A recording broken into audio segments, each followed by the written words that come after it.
saahiba Wayya. dhaabbanni dhaabbina hafni yoo waqtii yoo karaa kana Saahiba maal ni beektaa? Yeroo baay'ee gisee karaa hara deemnu. Biyyoota akka karaa hara deemaa. Bakka nuti sudaa ta'e haruma kana jibbisiifte. maali milyooni beektaa? Illee beeku kanatti ilaalee tuman Nuba naman beekne irraa naqabdee fi kana kan dhiisime saahiba keenya yeroo hojii qabnaame maluma kun deemaa.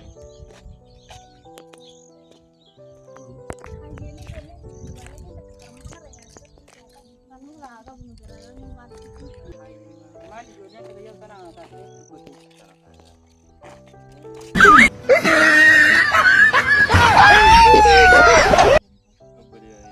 Isa magaabar waan biraatii fi miti jaalala sirraan akka beeku garuu itti himachuu sodaatee.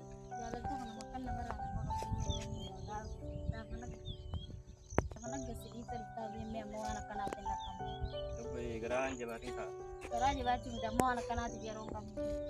Oti diam saahiba diam ka hai maali saahiba nama kanatti godinarraa sin keessumne gaafana si dhiitti dhufta maal jee kana dila kana guutuu haasa'u jalalaan irraa si qabettee jala naannoo ta'a. Saahiba taatee illee lola irra naayidaa ta'a. Jaalatteen beektu jaalala bara. Jaalatee beeku nama karaarra jaantii irra deemu akka bikkinni irraa dhabate beektaa? Naan beektu kun baay'ee madda duuba. Akkanatti mari'atan akkanatti waliin gaafatan ta'aniiti iddoo isii isin irra dhalate san galtee achi ta'aniiti waa hunda mari'atan malee nama karaarra deemtee ifi maraachiin Wajjin haasa'u har'a deemti san waa malee bara.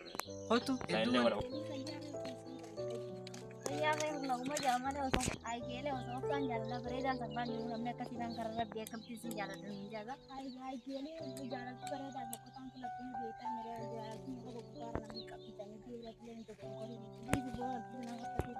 Awwa saahibi.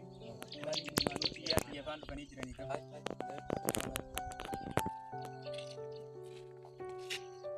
Saahibi. Dhufanii ni gargaaru. Mee hanga isaan jaalatan laaluudhaaf haa walloolu. Dhaggeeffata haa dhufanii.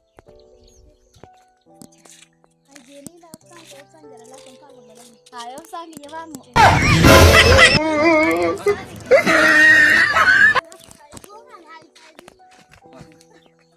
Ye malu wala. Barka wala na kanya ko ba kuleng ka bumi man kana. Meres gabga men was men ana ko gele ni.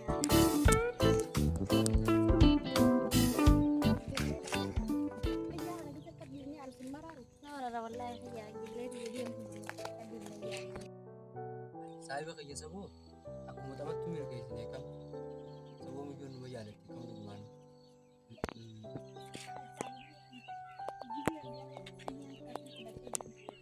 Ayyee wallaahi galatoon.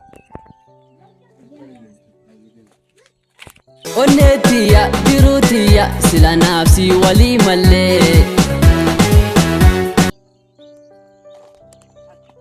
Aw saahiba biyyoorree kun tana atitti irraa naqabde maal jettuun otammaan tana dhiiraa hojii deemtume Saahibi dalaguu fi qabna biyyoota. akkam goone dalii Biyyaa kan daleenee fi biyyoota na xiqqoolee taatu hubachiisuu qabna. ayyee Eegale jigaa. kanan Iya tiada biaya curah tu kan apa antara yang boo maal haasa'e odoo fayyaa qabdu qachaa kasi deem Ashtiyye.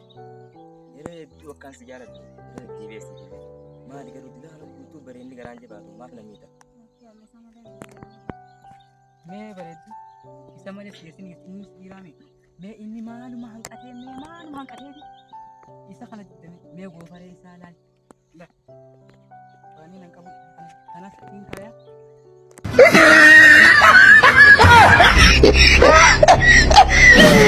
In a small Igbo. God have mercy upon us.